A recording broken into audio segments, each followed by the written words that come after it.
ਟਿੱਬਾ ਟੋਇਆ ਇੱਕ ਬਰਾਬਰ, ਗੱਡਿਆ ਬੋਇਆ ਇੱਕ ਬਰਾਬਰ। ਰਾਤੀ ਅੱਖ ਤੇ ਬੱਦਲ ਵਰਸੇ, ਰੋਇਆ ਚੋਇਆ ਇੱਕ ਬਰਾਬਰ। ਕਸਮੇ ਸੁਣ ਕੇ ਨੀਂਦਰ ਉੱਡ ਗਈ, ਸੁੱਤਾ ਮੋਇਆ ਇੱਕ ਬਰਾਬਰ।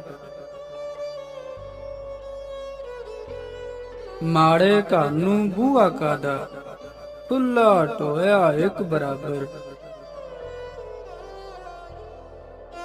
ਯਾਰ ਕਲੀਮਾ ਜੋਗੀ ਅੱਗੇ, ਸੱਪ ਗਡੋਇਆ ਇੱਕ ਬਰਾਬਰ।